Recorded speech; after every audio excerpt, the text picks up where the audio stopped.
Good evening, afternoon, night, morning, whenever you find a way to watch or listen to this podcast. It is me, Omar Shanti Borat, the Burger Popper, coming at you with more off-season content.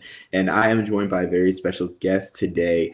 I want to say probably like the second or third head coach the third head coach we've had on the podcast over the past few years. I'm joined by Howard Payne head coach Coby Gipson to talk about a very special event, a very special game that's happening in September that's really under the radar that I'm excited about, and he definitely is excited about as a head coach of his program.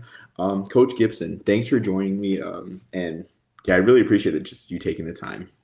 Oh, I appreciate you. Appreciate the way you cover college football and highlight student athletes. It's Saturdays in the fall are fun.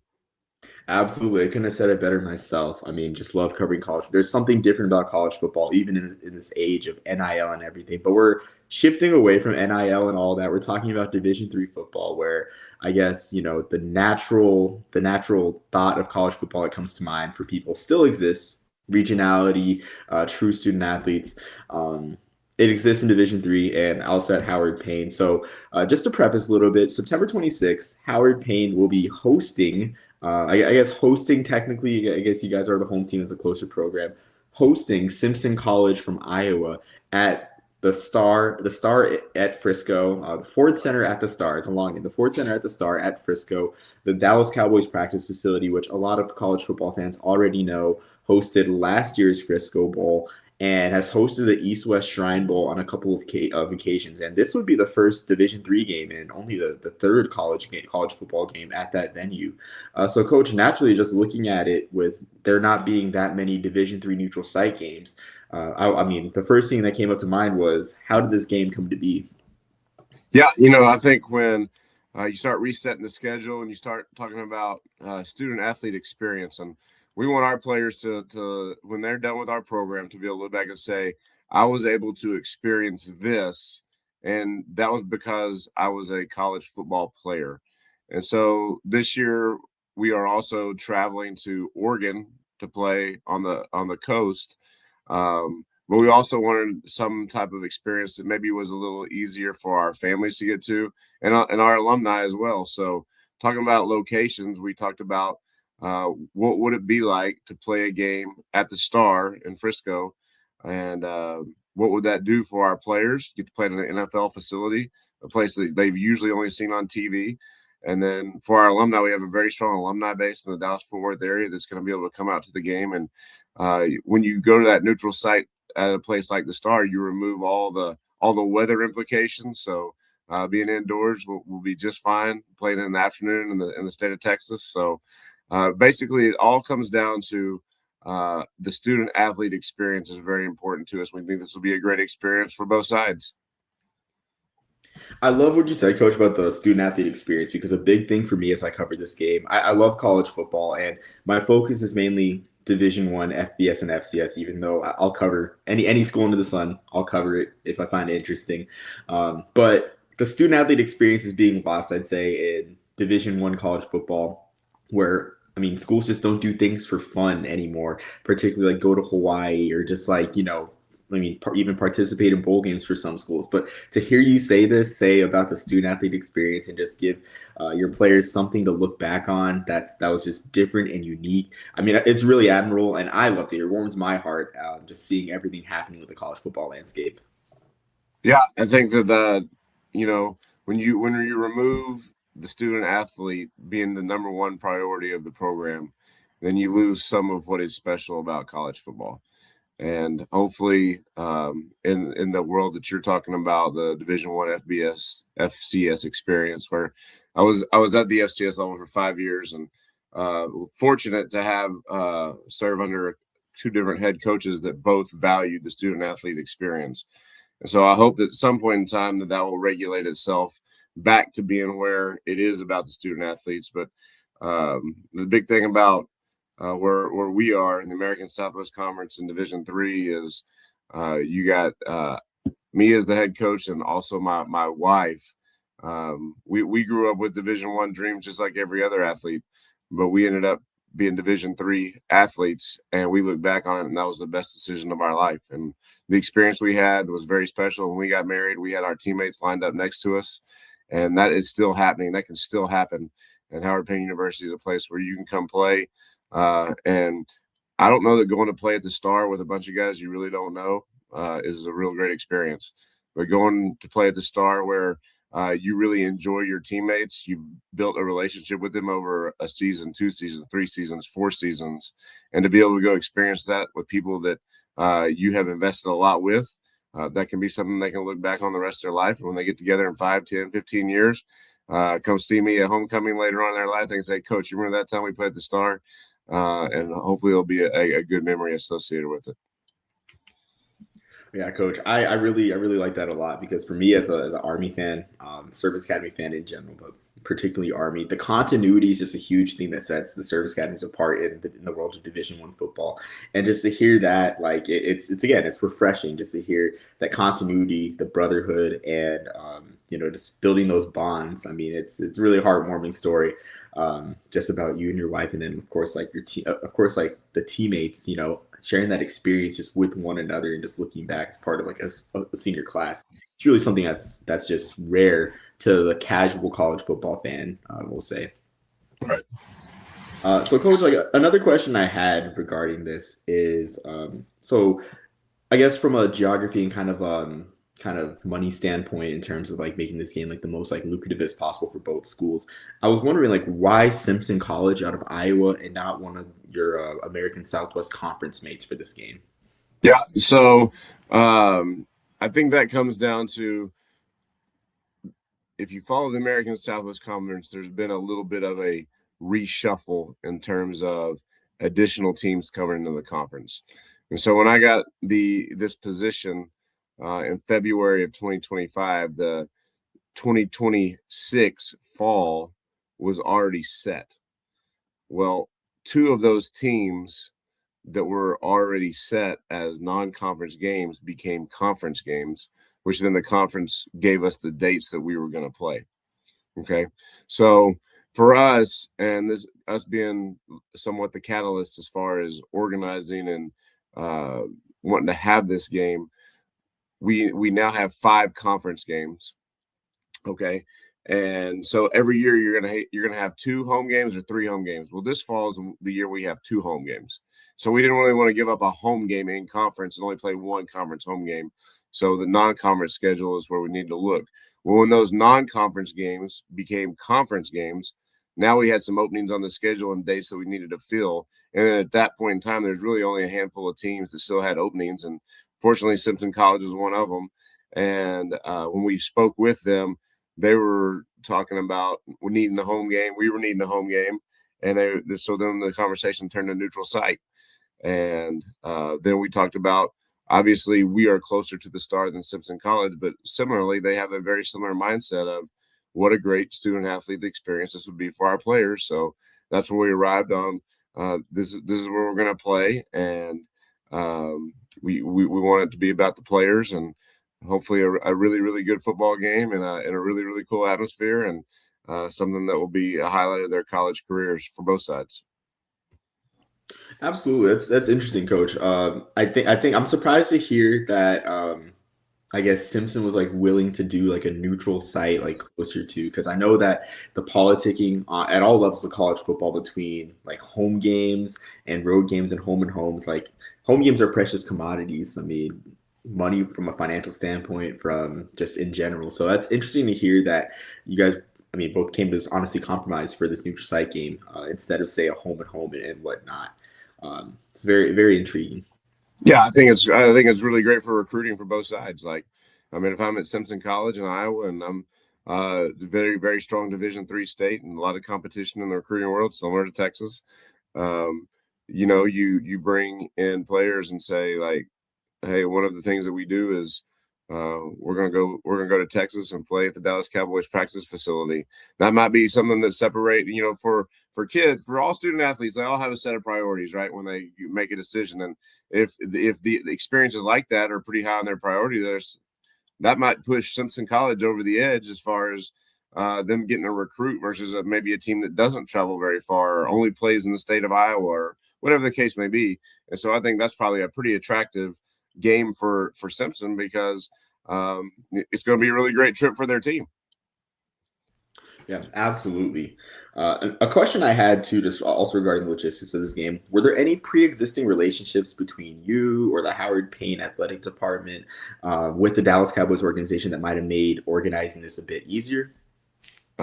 Does being a diehard Dallas Cowboys fan count? Sure. That might be the only one. I'm a diehard Dallas Cowboys fan. In the 1-15 season in Troy Aikman's rookie year, I was a kid and I watched every single game. So I tell people when they win the Super Bowl again, don't call me a bandwagon jumper. I've been there with them through thick and thin. So if that helps you play a game with a star, I guess that's probably about it. But other than that, there's no pre-existing relationship. Just a vision between Adam Bright, our new athletic director, who's been here almost a year now, but not quite a year, and myself for again the student athlete experience, and he is really proficient about. He's been in professional sports. He knows kind of how behind the scenes things work, and he's been a great advocate for us and organizing this game and making it happen. So definitely want to shout him out, our athletic director, Adam Bright, for all the work he's done behind the scenes to make this happen. Absolutely. Another question I have just regarding venues is so being like the DFW, just being a few hours away, the first thing I notice is it is just full of just pro venues and former pro venues where you got the Rangers old ballpark standing, you got Toyota Stadium with the UFL and excuse me MLS out there in Frisco as well. Would there be any interest, you think, in your program just kind of like shuffling between those venues from year to year? I know you mentioned that this game in particular was more so the result of a scheduling imbalance for not for non-conference games, but would you be willing to have your program kind of like shuffle and experience those different venues? Because the Star is cool, but me, I love like you said, like different people have different priorities. I love seeing games at ballparks, and so Yeah. I think they have a really cool setup out there at Choctaw Stadium at the former Rangers ballpark. Could you see your program kind of shuffling across those venues, even the Cotton Bowl, which I know is vacant most of the year? Right. I think that's something that we will definitely explore. And truth be told, this was kind of a 2028 vision that just happened to work out in 2026. So this is not something that is going to be a one and done thing for us. The logistic part of what those other stadiums look like, what they're willing to do for us, being able to work through contracts, times, and things like that, obviously is very important.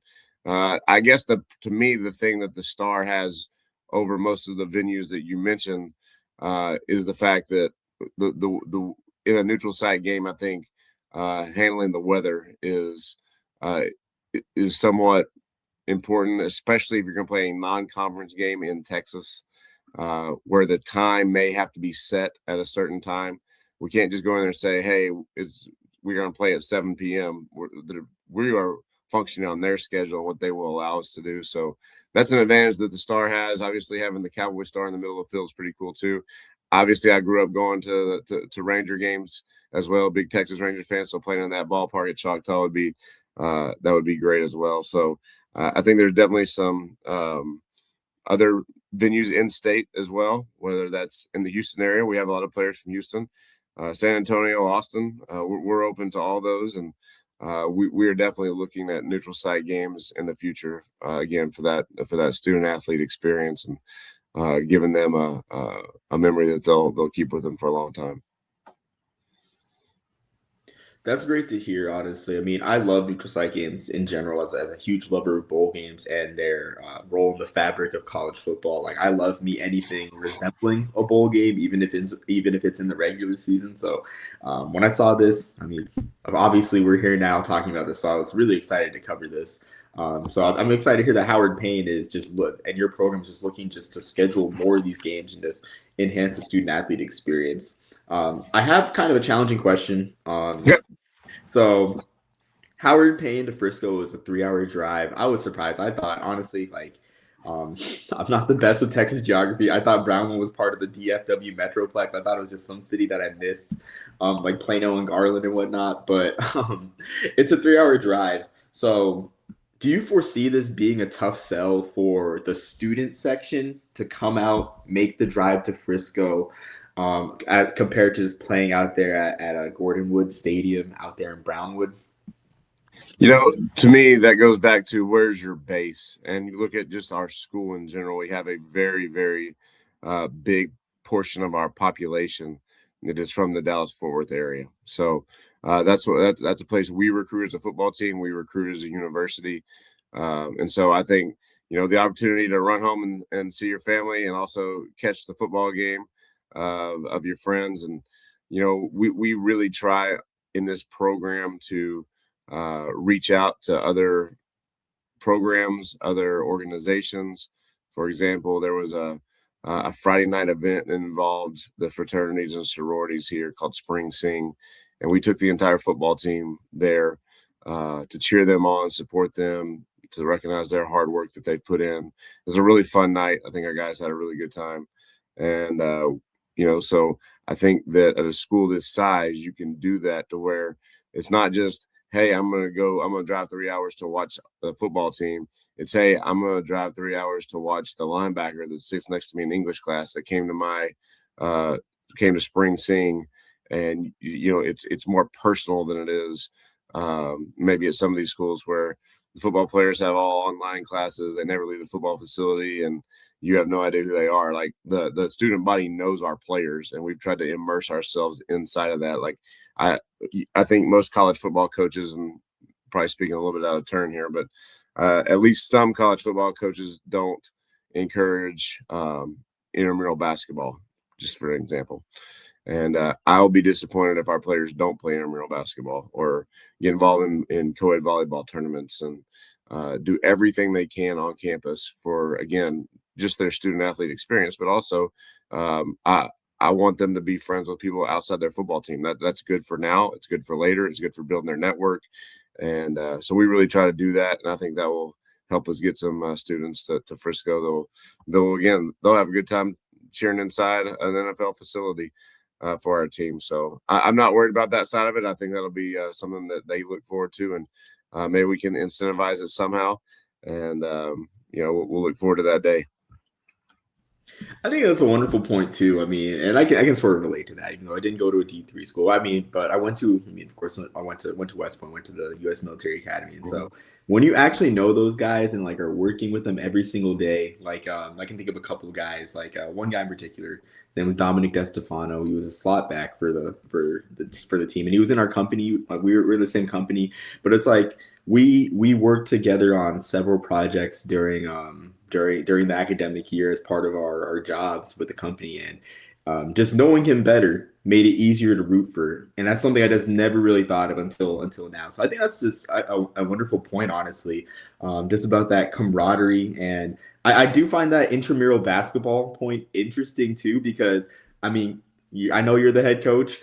Like I don't have any coaching experience, but I hear like a football player playing intramural basketball. I'm like, I kind of get pale. I'm like, oh man, like that's kind of risky. But that's I'm really surprised to hear that, coach, but in a good way.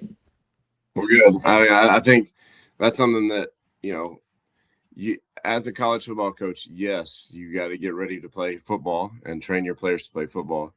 But you want this holistic experience to be more than just football, football, football. And at the end of the day, we want to be a high demand, high support program. And if all we ever do is football, football, football, football, football, these players will walk out of here feeling like they were used. And the reason they're going to feel that way is because they got used. And we want to be a program that, yes, demands a lot of them on the football field, but we have great support for our players, and we don't want them to ever look back and be like, well, I wish I could have done that in college, but football. And, so for me, I was able to do that. I was able to have that type of experience that was a holistic experience. It just wasn't a narrow athlete only experience. And I'm very, very thankful for that. Some of my best friends today are people I met in college that weren't on my team.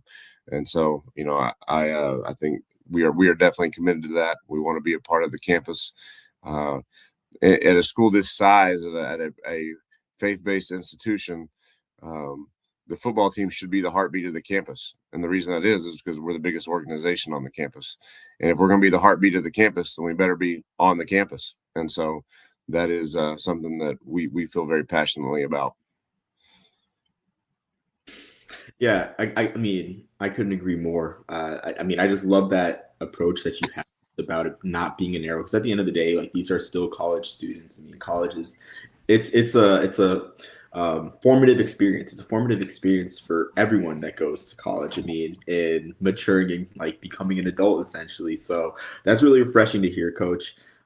Really love. I mean, I really love the approach. I mean, you're taking with the program, and I mean, I'm really excited about this game. Frankly, while we're talking in the first place, but before I saw that concludes all the questions I really have, Coach. Before we sign off, do you have anything final you want to add, or anything else you want to promote Howard Payne before signing off? Yeah, what I would tell you is if somebody watches this and they're like, Howard Payne, what is the story with Howard Payne? Howard Payne's been in business for 135 years and had a bunch of great football players, a bunch of NFL football players, and for us, for me in particular, I get asked sometimes like, I left a great job with great people, like the people at Lamar University. If you're talking FCS football, unbelievable program and unbelievable head coach. They've done a great job. And I was there for 2 years with them, and we had back-to-back winning seasons at that school for the first time since the 1960s. And so people say, "Well, why would you leave a Division I program?" I was the assistant head coach, I was a recruiting coordinator, coached the receivers, and come to Howard Payne. And at the end of the day, I can tell them as much as I loved Lamar University and loved Beaumont, Texas, this was a very easy decision when this door opened because Howard Payne University is about developing the whole person, the entire athlete, and it's about relationships. Starting from the president down, the president is an unbelievable person, an unbelievable leader. He cares about finances, he cares about academic success, all that stuff. But above everything else, he cares about people. And for me, that this was just a great time to come to Howard Payne. My parents graduated from here, so I tell people often, if it wasn't for Howard Payne, there's no me. So I'm very, very thankful for this university and what it can do in someone's life. We had very, very few people enter the portal at the end of the season. I think when people get here, they have a good experience. They enjoy being here. They love their professors. We have a very small student to teacher ratio, and we're as excited as we can be to get this 2026 football season going, and we're excited to be at the Star in Frisco for a game. And I just appreciate you having me on and covering college football. And I can tell you this: I once heard Coach Leipold say this when he was at Division III. He said, obviously there's differences in Division I and Division III, but when a Division I student athlete steps into the weight room and a Division III athlete steps in the weight room, they work just as hard and just as intense. And when they win a game, the joy is the exact same. There's no difference. And, so for us, we feel like this is a great opportunity to play a great brand of football, grow in your faith. We do Bible studies in our locker room. We pray with our players. We hold them to a very high standard on and off the field. So, we have some really, really great student athletes here. We have a great coaching staff, and thankful to be in Brownwood, Texas, but I'll be thankful to be in Frisco at the end of September. Yeah, thank you again, Coach, for just coming on, just being candid with the program as a whole and with this game. And I mean, as a Christian myself too, I love seeing Christian programs do well, these schools do well, and glorify God.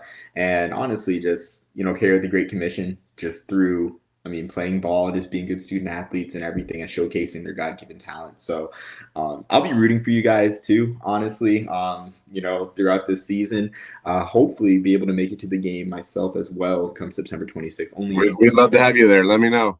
Yeah, we'll do, Coach. We're only 3 hours away, and my wife and I, we actually went to the Star. That was actually our daughter's first football game. She was a 2-month old, and we just took her to the Frisco Bowl, and so because it was indoors. So because it was indoors. What years were you at West Point? I was there from 2017 to 2021. Time flies. It's about to be 5 years. Wow. Yeah, sure does. That's was there a Army Navy game played in the snow while you were there? Oh, that was my first one. That was the first one my freshman year. Okay, I got you. I had a senior on that team that I coached in I was the offensive coordinator when he was in high school. He was the left guard, named Josh Boylan. And what a turnaround that Army football program has made kind of starting with his class, kind of that era of him coming through, and man, they've been fun to watch. So you know on the field what we're trying to do here at Howard Payne is win with great young men, play really, really hard, play for each other, and set a standard of winning on and off the field. And you saw that firsthand. Yeah, absolutely. And it was something that was a long time coming because I've been an Army fan since I was 6. Both my parents Yeah. enlisted. And yeah, there were plenty of tears over my childhood over Army football. But the football team went 3-1 while I was a cadet there, so it was refreshing. It was refreshing. They went 3-1 against Navy, I should say. Right. Refreshing. But thanks again, Coach. Really appreciate you taking the time, and everyone tune in September 26th, not just September 26th for when Howard Payne plays Simpson, but throughout the year. Howard Payne is a program to watch. Check them out. I'll drop the link to their website and socials in the description of this video. And until next time, everyone, peace on the soul of the Burger Popper. Thank you.